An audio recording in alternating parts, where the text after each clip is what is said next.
À chaque fois, tozokanisa buya ya kufa peliseko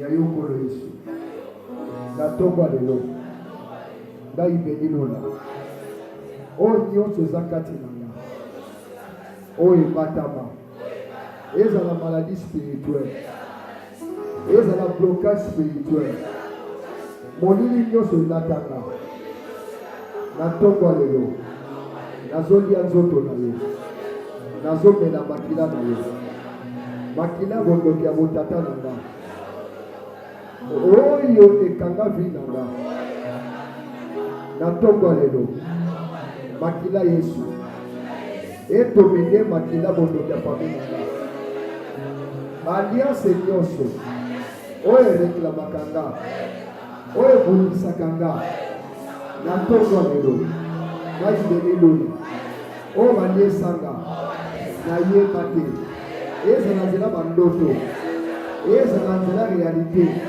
oyo nga nalia nayeba te kolo Yesu lipa oyo ezala anti-poison na kati na nga eloko nyonso mabe oyo nga nalia ezala physique ezala spirituel lelo na nzela nzoto na yo nazotoma nzoto esika na vi na ngai beleloni nazorestore vi na nga nazorestore sante na nga nazorestore sante na nga etat spirituel na nga oyo ekufaki lelo ezoseko ngati ebyaka lipa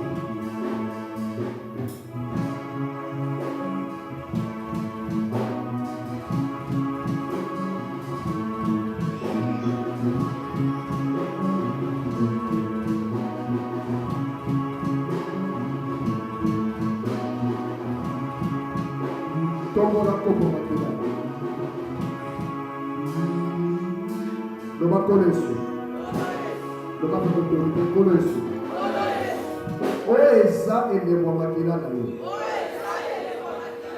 oyo eza elebo alliance na yo oyo ngai belilula nasala na yo lelo nazokabwa na alliance ya bondoki ya botata na nga makila nyonso oyo esangisa ya bomama mpe ya botata na nga oyo ekontrolaka edominaka vi na nga yo makila bondoki oya botata oya bomama natomboli kopo ya makila oyo eza alliance esalama na ngomba ya Golgota esika oyo ngai belilula na kangolama Et si quand on a une bima d'alliance, il y a bondoka botaka nanga. Oh, nazomela Esamakila Yesu. Oh, nazomela Esamakila Yesu. Oh, nazomela Esamakila Yesu. Nyoso ngai na mela. Yeza na moi. Yeza na butu. Bakazoza na mela na nzela ya butu. Mai na mela na nzela ya butu. Uzoka na mela kama makila ya bondoki. Makila Yesu. Yepeto langa. Makila Yesu. Yesoko la makila langa. Nazo pima na makila bondoki. Nazo fungwa makila bondoki. Yo maladie ya famille. Yo blocage ya famille. Yo molide ya famille. Oye latanga. Oye kanganga. Lelo. Lelo. Makila. Makila. Yeso sopana. Yeso sopana.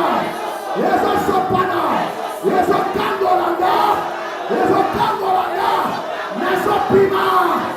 Naso pima. Naso pima. Na lianza bondoki.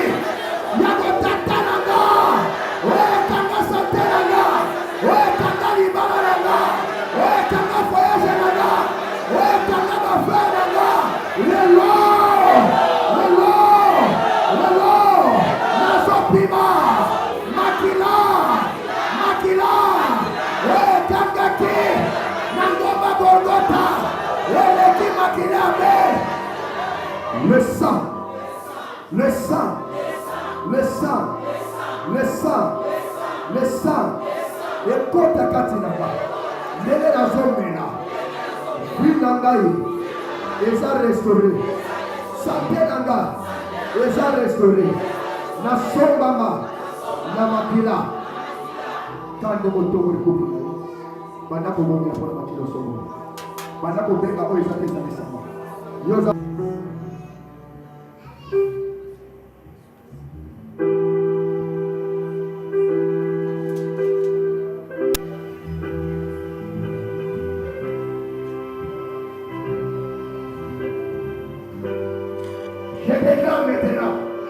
Maintenant. Réalité, Dieu se bloque à fin. Nous avons déclaré maintenant que ce soit la réalité, le fait familial, que ce soit maladie réalité, je me pose maintenant au tout esprit, où ils ont combattu les filles et libérer les filles maintenant au nom de Jésus. La Bible déclare nous sommes fait contre du sang. Et à cause du démon de Christ, c'est mon Dieu pour moi. Si tu avais comme maman Zamba de Sikot, il y a des salama maintenant. On va mieux disparaître. On va Christ disparaître. On va rendre les kandams Foukwama. Que le fer pousse sa makila. Que le fer pousse sa makila. Esalamaka maintenant. Esalamaka maintenant. Esalamaka maintenant. Le sang, le sang, le sang, puisque le sang d'Abel, puisque le sang d'Abel, que le sang fongola, maintenant fongola yo, même alliance avec la boutou, et fongola vie na yo, et fongola vie na yo, et fongola santé na yo. Et c'est la Seigneur mon Dieu, la zone déclarée disparaître. Diabète, et disparaître maintenant. Tuberculose et disparaître. Maladie Yosso. La Bible déclare toujours le fraîchi. Et toutes les langues confessent que Jésus est Seigneur. La tombe de Makila. Le grand guérisseur a guéri yo maintenant. A fond la libana na yo. A fond la voyage na yo. A fond la misa na yo. Oh yo ne va que fungwama. Et fungwama. Et fungwama maintenant. Oh la taka yo. Et tika yo maintenant. Et tika yo maintenant. Sors maintenant. Sors maintenant. Sors maintenant. Olimonio sonio kwa famille. Olimonio sonio kwa famille. Oui, kanga mabota na yo. Oye kanga mabota na yo. Matila. Matila. Matila. Matila. Matila. Epasa. Epasa. Epasa. Epasa. Yo se fani bumuna yo. Wa fani bumuna yo. Moto matila. Moto matila. Moto matila. Moto matila. Efongo la yo metena. Efongo la yo metena. Sois libéré maintenant. Sois libéré maintenant. Au nom de Jésus.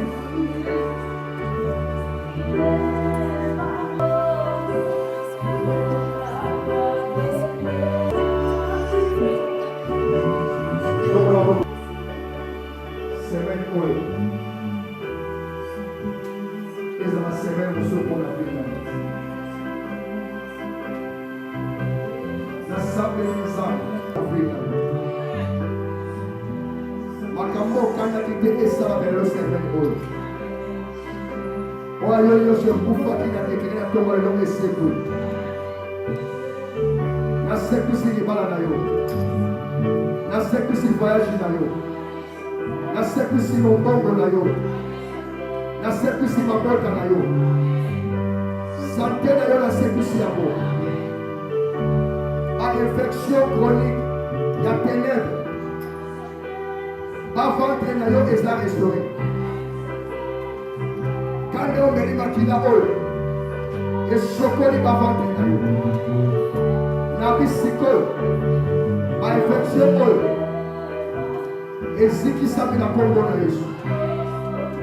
Na kaboli yo na balia sa motu. Oye kanga yo tamo na yo. Semaine oyo eza yo. Bokenge bolonga. Bokenge bolonga. Nyonso bokoza na semaine oyo epambola. Nyonso bokosimba na semaine oyo bokenge liboso. Bandoto na bino ekwa bandoto esengo. Bato baprometa oyo barealize yango.